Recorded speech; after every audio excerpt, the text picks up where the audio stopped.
Hello everyone. आज हम 11th की फिजिक्स का नेक्स्ट टॉपिक करेंगे। नेक्स्ट यूनिट स्टार्ट करेंगे, आपकी सेकंड यूनिट स्टार्ट करेंगे काइनेमेटिक्स। ओके, तो एक्चुअल में अभी तक जो हमने फर्स्ट यूनिट पढ़ी है और मैथमेटिकल टूल्स जो पढ़े हैं, एक्चुअल में वो फिजिक्स नहीं है। फिजिक्स के लिए एक टूल है वो, फिजिक्स के लिए मतलब फिजिक्स को समझने के लिए वो हमारी हेल्प करेगा वो, ठीक है। तो एक्चुअल में जो आपकी फिजिक्स है वो तो आपकी सेकेंड यूनिट से ही स्टार्ट होती है, काइनेमेटिक्स से ही। तो 11th की फिजिक्स को 3 पार्ट में डिवाइड किया गया है। सबसे बड़ा पार्ट जो आपका पहला मैकेनिक्स है, और उसके बाद आप पढ़ोगे इसमें थर्मल साइंस पढ़ोगे। थर्मल साइंस के बाद आप वेव्स एंड ऑसिलेशंस पढ़ोगे इसमें। तो 3 पार्ट में डिवाइड कर रखा है। तो पहला पार्ट सबसे बड़ा मैकेनिक्स है। और मैकेनिक्स क्या है, मैकेनिक्स की जो डेफिनेशन है, किस तरीके से डिफाइन किया गया मैकेनिक्स को, ये फिजिक्स की वो ब्रांच है जिसमें हम मोशन की स्टडी करेंगे। रेस्ट और मोशन की क्या करेंगे, स्टडी करेंगे। और उस रेस्ट और मोशन की स्टडी करेंगे और उसके पीछे जो कोजिज हैं, जैसे मोशन क्यों होती है, कोई बॉडी मूविंग है तो रेस्ट में क्यों आ जाती है, तो जो कोज हैं मोशन के, उन कोजिज की भी स्टडी करेंगे। तो it is a branch of physics which deals with the study of motion and its causes is known as mechanics. Mechanics को 2 पार्ट में डिवाइड किया गया है। एक आपकी है काइनेमेटिक्स और एक आपकी है डायनेमिक्स। तो काइनेमेटिक्स एंड डायनेमिक्स, इसको हमने 2 पार्ट में डिवाइड कर दिया, dynamics and other is kinematics. ठीक है।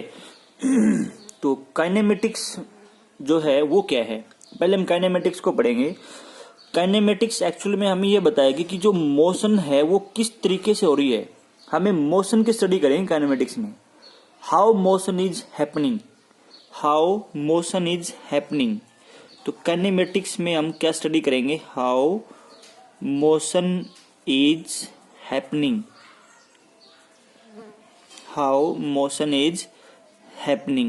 तो इसमें हम मोशन की स्टडी करेंगे काइनेमेटिक्स में, ठीक है। अब डायनेमिक्स जो आपकी है, डायनेमिक्स में हम स्टडी करेंगे कि why motion is happening. Why means वो जो मोशन है उसके पीछे कॉज क्या है, ठीक है। तो डायनेमिक्स में हम क्या स्टडी करते हैं, व्हाई मोशन इज हैपनिंग।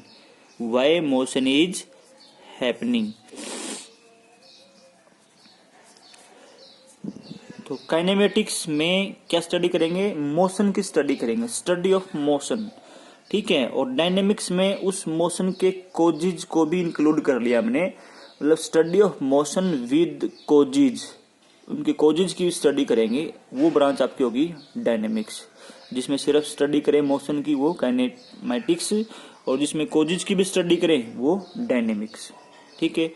तो काइनेमेटिक्स जो आपकी है वो स्टडी ऑफ मोशन है। जो आपकी स्टडी ऑफ मोशन है, इसमें हम क्या क्या चीजें स्टडी करते हैं मोशन के बारे में। देखो यहाँ पे 4 पॉइंट है आपके पास। सबसे पहला पोजीशन किसी पार्टिकल की, किसी ऑब्जेक्ट की, किसी बॉडी की किस टाइम पे क्या पोजीशन है, ये हमें पता होना चाहिए। मान लो किसी मैं बॉल को ना ऊपर से ड्रॉप कर देता हूँ, बॉल को मैंने ऊपर से मतलब छत से मैंने बॉल को ड्रॉप कर दिया, भाई 1-2 सेकंड बाद उस बॉल की पोजीशन क्या होगी, ठीक है। तो हम यहाँ पे किसकी स्टडी करें, पोजीशन की। 3 सेकंड बाद पोजीशन क्या होगी। तो यहाँ पे हम सिर्फ जो 4 पॉइंट की बात करेंगे। पोजीशन, सेकंड वन है आपकी velocity, and third is acceleration, and fourth and last is time, ठीक है। तो एक्चुअल में पूरी काइनेमेटिक्स में आप 4 चीजों की स्टडी करने वाले हो। 4 चीजों की स्टडी करेंगे। पोजीशन को लिखेंगे हम x से, वेलोसिटी को v से, एक्सेलरेशन को a से और टाइम को t से। तो पूरी काइनेमेटिक्स में आपको ये 4 ही वेरिएबल मिलेंगे, ठीक है। काइनेमेटिक्स में क्या मिलेंगे आपको, 4 वेरिएबल मिलेंगे। अब तो इसमें हम इसको बिल्कुल स्टार्टिंग से लेते हैं भाई। जो काइनेमेटिक्स है वो क्या है? Study of motion. तो व्हाट इज मोशन? मोशन क्या है और रेस्ट क्या है? आपने 9th में अच्छे से पढ़ा था इसको। तो इसमें हम इस तरीके से देखते हैं, मान लो भाई जो ऑब्जर्वर है, जो देखने वाला है, जिससे पूछा गया है कि बताओ ये ऑब्जेक्ट मोशन में है या रेस्ट में है, वो होता है ऑब्जर्वर। ठीक है, मान लो मैं आप लोगों से पूछूं कि बताओ ये ऑब्जेक्ट किस में है, भाई ये गाड़ी जो है ये मोशन में है कि रेस्ट में है, ये एरोप्लेन मोशन में है कि रेस्ट में है, ये पेड़ आपके रेस्ट में कि मोशन में। अगर मैं आप लोगों से पूछूं तो आप क्या बन गए? ऑब्जर्वर बन गए। You are the observer. तो अगर ऑब्जर्वर को लगे कि ऑब्जेक्ट की पोजीशन टाइम के साथ साथ चेंज हो रही है, अगर ऑब्जर्वर को लगे कि ऑब्जेक्ट की पोजीशन टाइम के साथ साथ बदल रही है, चेंज हो रही है, तो ऑब्जर्वर क्या कहेगा कि ये ऑब्जेक्ट किस में है? मोशन में है। तो according to the observer the object the body in motion. Otherwise अगर उसको लग रहा है कि ऑब्जेक्ट की पोजीशन टाइम के साथ नहीं बदल रही, तो वो क्या बोलेगा? ऑब्जेक्ट आपका रेस्ट में। तो बहुत सिंपल सी डेफिनेशन है इसकी। ठीक है, if position of object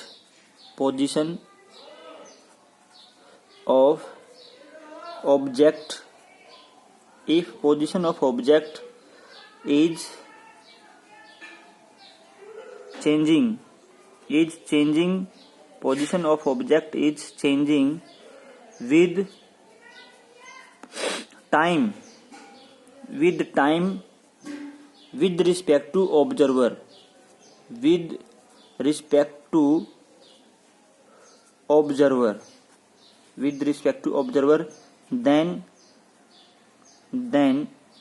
object is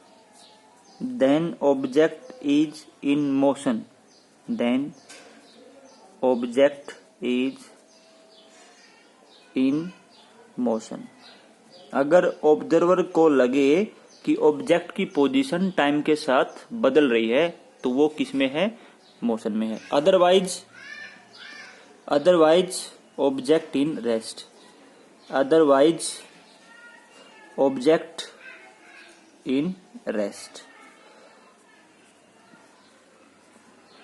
तो अगर पोजीशन ऑब्जेक्ट की टाइम के साथ चेंज नहीं हो रही, ऑब्जर्वर को ऐसा लग रहा है, तो वो ऑब्जेक्ट किस में है? रेस्ट में है। तो यहाँ पे कोई ऑब्जेक्ट आपका रेस्ट में है या मोशन में है, हम किस चीज से ये चेक करेंगे? कैसे बता पाएंगे कि वो ऑब्जेक्ट आपका रेस्ट में है या मोशन में है? हम उसको बता पाएंगे उसकी पोजीशन को देखकर। अगर पोजीशन उसकी टाइम के साथ चेंज हो रही है, तो वो किस में है? मोशन में है। तो अब पोजीशन को कैसे देखेंगे? तो यहाँ पे हमें क्या करना पड़ेगा? सबसे पहले पोजीशन को स्पेसिफाई करना पड़ेगा। किसी ऑब्जेक्ट की पोजीशन को कैसे स्पेसिफाई करते हैं वो सीखना पड़ेगा। भाई किसी की पोजीशन को बताना, आपको किसी की पोजीशन को बताना है। मान लो, बहुत सिंपल सा एग्जांपल ले लेता हूँ भाई। मान लो आपसे कोई एड्रेस पूछता है कि भाई जो रमेश है, रमेश के घर का एड्रेस बताओ मेरे को। ठीक है, तो आपको क्या बताना है? एड्रेस मतलब पोजीशन। एड्रेस क्या होता है? पोजीशन। आपको रमेश के घर की पोजीशन बतानी है, उसका एड्रेस बताना है। तो आप कैसे बताओगे उसको? कि आप यहां से 100 मीटर सीधे जाओ, फिर आप लेफ्ट में मुड़ना, फिर आप राइट में मुड़ना, इस तरीके से बताओगे ना उसके घर की पोजीशन, उसके घर का एड्रेस। तो आपने शुरुआत कहाँ से की? उसे आपने, आप जहां पे आप खड़े हो ना, वहां से आपने बताया कि यहां से इतना उधर जाओ और यहां से इस तरफ इतना चले जाओ। तो आपने जो पोजीशन बताई है वो कहां से बताई है? जहां पे आप खड़े हो वहां से आपने पोजीशन बताई है। तो पोजीशन को स्पेसिफाई करने के लिए हमेशा एक रेफरेंस पॉइंट चाहिए, एक ओरिजिन चाहिए, एक रेफरेंस पॉइंट चाहिए, जहां से हम पोजीशन को शुरू करते हैं, जहां से हम पोजीशन को मेजर करते हैं, जहां से पोजीशन को हम स्पेसिफाई करते हैं। तो हमेशा पोजीशन को स्पेसिफाई करने के लिए हमें क्या चाहिए? एक रेफरेंस पॉइंट चाहिए।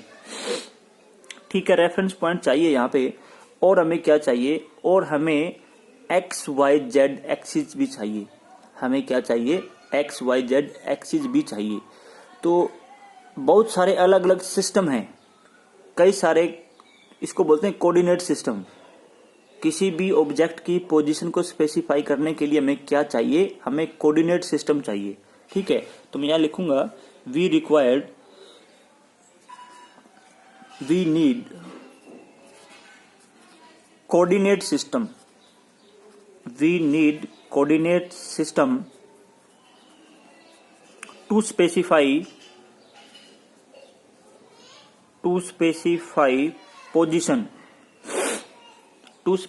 position of any object, to specify position of an object। तो हमें किसी ऑब्जेक्ट की पोजीशन को स्पेसिफाई करने के लिए क्या चाहिए, कोऑर्डिनेट सिस्टम चाहिए। क्या होता है ये कोऑर्डिनेट सिस्टम? भाई कई टाइप के कोऑर्डिनेट सिस्टम होते हैं, जैसे कार्टेशियन कोऑर्डिनेट सिस्टम है, पोलर कोऑर्डिनेट सिस्टम है। तो कार्टेशियन कोऑर्डिनेट सिस्टम का बहुत ज्यादा यूज करते हैं, पोलर कोऑर्डिनेट सिस्टम का भी आपका यूज है।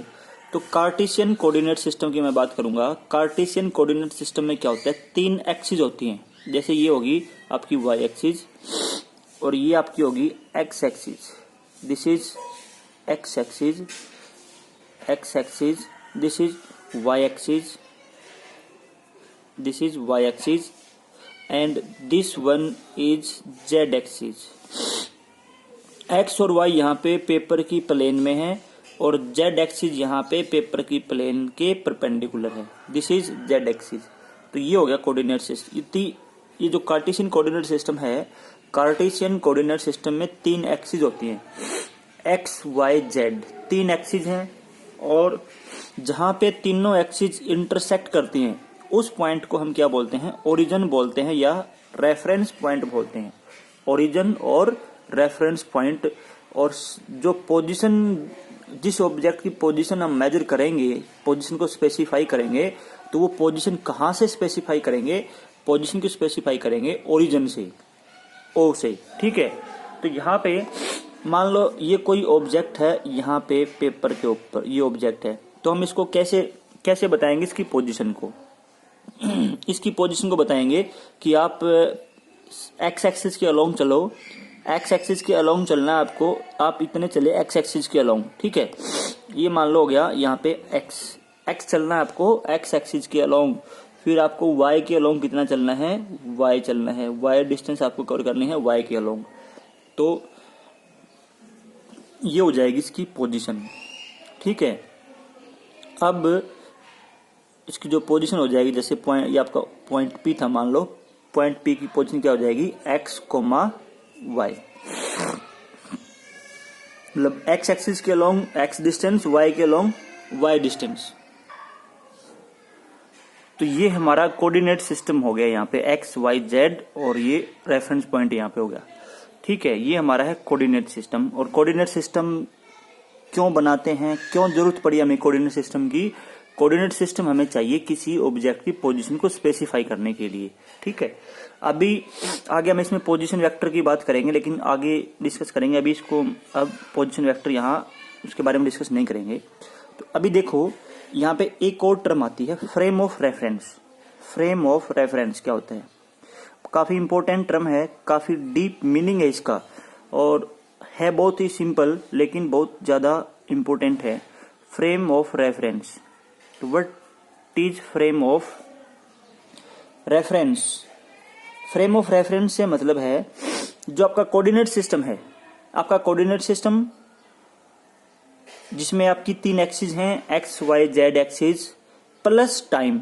मतलब यहाँ पे कुछ ऐसी अरेंजमेंट बना लें, कुछ ऐसी अरेंजमेंट बना ले कि मान लो हमने हमारे पास यहाँ पे क्या की, एक घड़ी भी ले लो, घड़ी ले लो, ताकि उससे हम क्या कर लें, टाइम को मेजर कर लें, टाइम को मेजर कर लें। तो अगर आपके पास घड़ी है, ठीक है, और आपके पास कोऑर्डिनेट सिस्टम है, कोऑर्डिनेट सिस्टम है आपके पास पोजीशन को मेजर करने के लिए, पोजीशन को मेजर करने के लिए क्या हो गया, कोऑर्डिनेट सिस्टम हो गया, और घड़ी आपके पास होगी टाइम देखने के लिए। तो आप ये बता सकते हो कि आपकी जो पोजीशन है क्या वो टाइम के साथ चेंज हो रही है या नहीं हो रही, या टाइम के साथ चेंज हो रही है तो किस तरीके से चेंज हो रही है। तो ये चेंज देखने के लिए पोजीशन में चेंज देखने के लिए टाइम के साथ साथ हमें क्या चाहिए, हमें कोऑर्डिनेट सिस्टम के साथ साथ घड़ी भी चाहिए। Coordinate system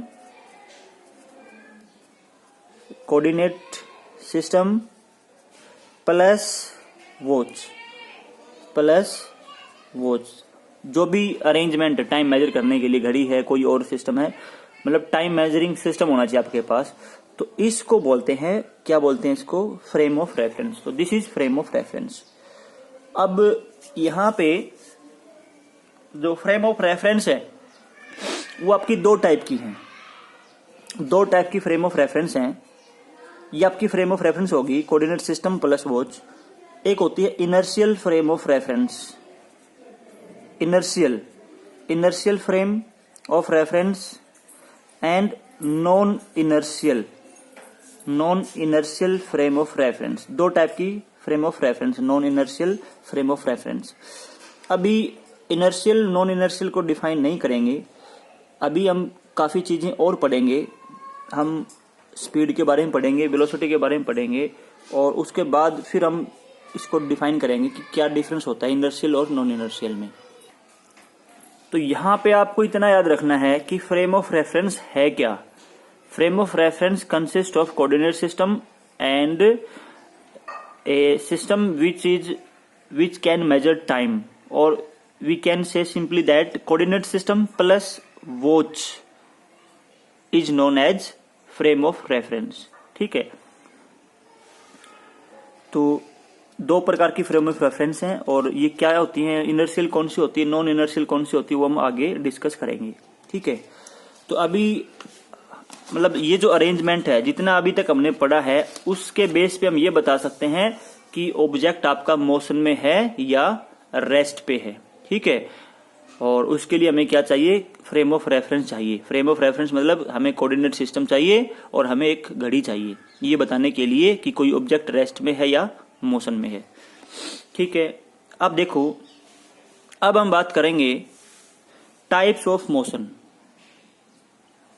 types of motion, motion कितने टाइप की होती है, टाइप्स ऑफ मोशन।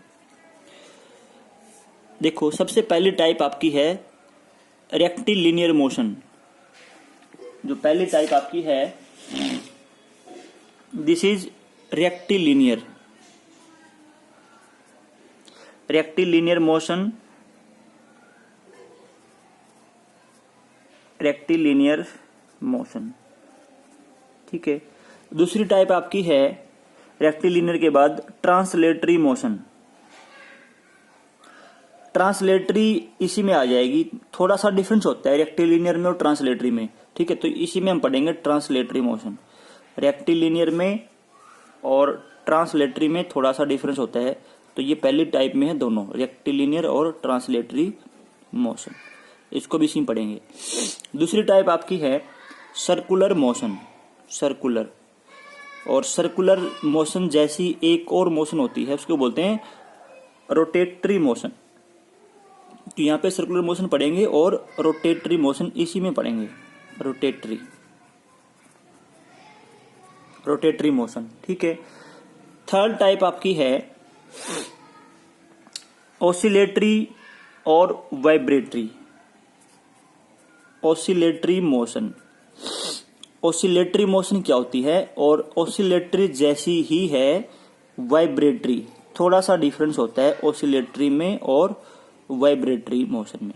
ठीक है, तो सबसे पहले हम बात करेंगे आपकी रेक्टिलिनियर मोशन क्या होती है। अगर कोई पॉइंट ऑब्जेक्ट है और स्ट्रेट लाइन में मूव कर रहा है, कौन मूव कर रहा है, पॉइंट ऑब्जेक्ट है और वो एक स्ट्रेट लाइन के अलोंग मूव कर रहा है। पॉइंट ऑब्जेक्ट मूव कर रहा है स्ट्रेट लाइन के अलोंग, स्ट्रेट लाइन में वो मूव कर रहा है, तो उसकी जो मोशन है उसको क्या बोलेंगे, रेक्टिलिनियर मोशन बोलेंगे। स्ट्रेट लाइन में कौन मूव कर रहा है, पॉइंट ऑब्जेक्ट। यहाँ पे सेकंड टाइप में देखो, यहाँ पे कोई पॉइंट ऑब्जेक्ट नहीं है, यहाँ पे कोई एक्सटेंडेड ऑब्जेक्ट है, कोई बड़ा ऑब्जेक्ट है। कैसा ऑब्जेक्ट है, एक्सटेंडेड ऑब्जेक्ट है, जिसका अपना कुछ साइज है। ठीक है, तो ये आपका एक्सटेंडेड ऑब्जेक्ट है, एक्सटेंडेड ऑब्जेक्ट बोलेंगे हम इसको, एक्सटेंडेड ऑब्जेक्ट बोल लो, या आप इसको बॉडी भी कह सकते हो, बॉडी, एक्सटेंडेड ऑब्जेक्ट और एनी बॉडी, बॉडी मीन्स उसका साइज है कुछ ना कुछ। एक्सटेंडेड ऑब्जेक्ट या कोई बॉडी इस तरीके से मूव करे, एक्सटेंडेड ऑब्जेक्ट या कोई बॉडी इस तरीके से मूव करे कि उस पे जितने भी पॉइंट हैं, उस बॉडी के ऊपर जितने भी पॉइंट हैं, सभी की जो वेलोसिटी है वो सेम होनी चाहिए। अगर सभी पॉइंट की, उस एक्सटेंडेड ऑब्जेक्ट के ऊपर जितने पॉइंट हैं, अगर सभी पॉइंट की वेलोसिटी सेम है तो उस मोशन को क्या बोलेंगे? ट्रांसलेटरी मोशन बोलेंगे। ठीक है, सभी पॉइंट की किसी एक टाइम के ऊपर सभी पॉइंट की वेलोसिटी क्या होनी चाहिए? सेम होनी चाहिए। तो all points have same velocity, all points should have same velocity, should have same velocity. ठीक है, तो मोशन कैसी हो जाएगी आपकी? मोशन हो जाएगी आपकी ट्रांसलेटरी। ठीक है, तो थोड़ा सा डिफरेंस है। हम ये कह सकते हैं कि सारी की सारी ट्रांसलेटरी मोशन, सारी की सारी ट्रांसलेटरी मोशन क्या है? रेक्टिलिनियर मोशन है। सारी की सारी ट्रांसलेटरी मोशन क्या है? रेक्टिलिनियर मोशन है। लेकिन सारी रेक्टिलिनियर मोशन आपकी ट्रांसलेटरी मोशन नहीं होती। ठीक है, तो सर्कुलर मोशन नेक्स्ट टाइप आपकी है सर्कुलर मोशन। मतलब ये पहले वाले आपकी पॉइंट ऑब्जेक्ट के लिए है। अगर कोई पॉइंट ऑब्जेक्ट, कौन सा object? Point object circular path में मूव कर रहा है, पॉइंट ऑब्जेक्ट आपका है और सर्कुलर पाथ में मूव कर रहा है, moving in circular path, moving in circular path, तो उसकी जो मोशन है उसको क्या बोलेंगे? उसको बोलेंगे सर्कुलर मोशन। एक पॉइंट ऑब्जेक्ट है मूविंग इन सर्कुलर पाथ, तो मोशन क्या होगी? सर्कुलर मोशन होगी। यहां पे पॉइंट ऑब्जेक्ट नहीं है, कोई आपका एक्सटेंडेड ऑब्जेक्ट है। क्या है? आपका एक्सटेंडेड ऑब्जेक्ट है और इस पे जितने भी पॉइंट हैं, सभी पॉइंट की, अगर सभी पॉइंट की एंगुलर वेलोसिटी क्या है? सेम है। सभी पॉइंट की क्या सेम है? एंगुलर वेलोसिटी सेम है, तो हो जाएगी आपकी रोटेटरी मोशन।